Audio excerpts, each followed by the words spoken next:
Francesco and Rosario and Giovanni are sitting in a jail cell.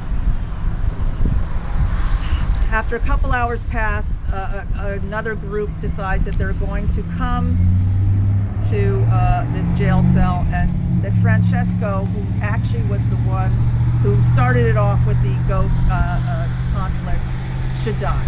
So they dragged him out of the jail cell.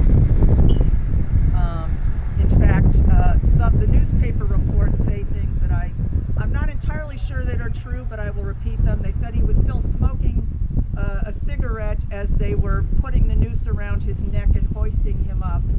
He was quoted as saying, "I've known you for 7 years. Why are you doing this to me?" I think so, still in some kind of shock and disbelief. But they strangulated him from a tree that was sitting outside the jailhouse, in front of the courthouse. Maybe a little while passes and they decide, well, Rosario, who's about the same age as the other brothers, should also die. So they did the same thing. They pulled him out of the jail cell and they strung him up in that same tree. Across the course of the night, more drinking, more discussion. There was a lot of debate over whether or not to kill Giovanni Cerami. A lot of debate. Giovanni Cerami, I don't know when he came. He was 22, 23 at the time. He'd just been there 3 months, I think. Just been there for a few months. He was Francesco's nephew.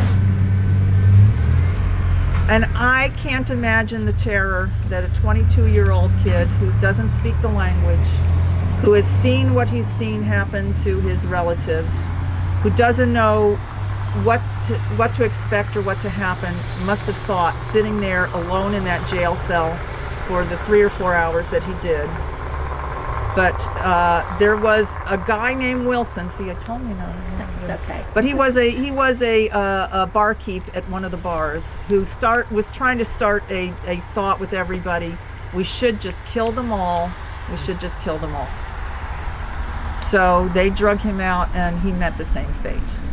Now, in the sense of just killing them all, there were also a posse of people who decided to go to Milliken's Bend and try to track down Joe DeFina.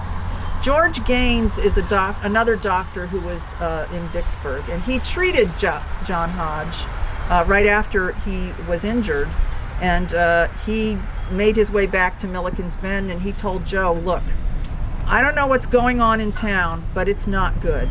I think that your relatives have met with some harm, and I know that there's talk that they're coming for you." So he had 2 sons at the time. He got them together. They got on a boat. They escaped on a small little boat across the Mississippi and into Vicksburg, and I believe in the protection of Ralph Romano. But that next day, an interesting thing, there was a reporter from one of the Vicksburg papers that was in Tallulah that wanted to telegraph the story back, and they would not let him at that hour. They would not let him do the report across the telegraph until the next day. So when the information finally came to of what happened back to the folks at Vicksburg, I believe what started to happen was an apparatus to figure out what happened, what's going on here. Natalie Piazza, who was the consulate official in Vicksburg at the time and also owned a hotel, was informed of it, and there was an investigation that was brought about. Now, in the weeks time before they decided to come over, there were many newspaper reports that talked about how gravely wounded that Dr. Hodge was, and how they were justified in doing this. The townspeople kept talking about all the times that these men had committed terrible deeds, about all the times that they had been in trouble with the law, and how they always had their money and their lawyers to get them off. So this was going to be one of those times that wasn't going to happen. And this was something that was drummed in the heads of everybody during the course of that week. When it was time to come over, Natale Piazza did not want to go by himself. Yeah. He is somebody who's an interesting character. He actually comes from the north of Italy, his family, and possibly from some kind of political connection. But and the person who was the ambassador sort of said, "Why haven't you gone over there and investigated this?" So they did send one of the consular officials from New Orleans to accompany him. His name was Camilo Marquis Romano, I believe. Let me just make sure I got that right. Marquis Carmelo Romano, yes. Along with Charles Papini, who was also a consular official, didn't speak English. So they all came as a delegation to come over and find out what happened. They talked to some of the people in town. Interesting that they talked to Sheriff Lucas. Lucas talked about holding their valuables. Apparently Francesco had a pearl pin and a gold watch. He was going to hold that for safekeeping, something that has never resurfaced again. That they sealed off their houses. They were going to hold those things for safekeeping. However, Joe DeFina's ranch was ransacked, and some of their houses and valuables had been ransacked along the course of the evening, which was something that the consular officials discovered as they came to investigate the case. But to me, the most shocking thing was that they came to talk to Dr. Hodge.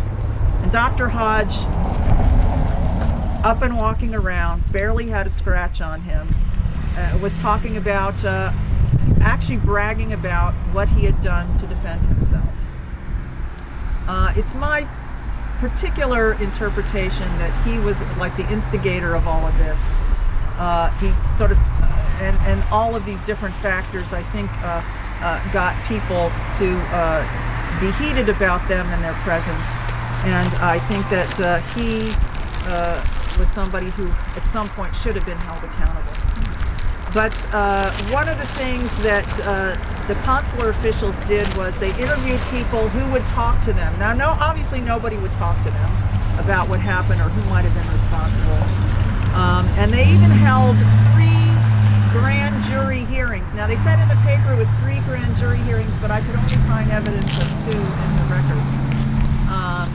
And the people who prosecuted the case, along with some of the people who were part of the grand jury to try to see if they could find charges, were some of the people who were actually responsible for the lynching. Romano was able to get these names by not particularly talking to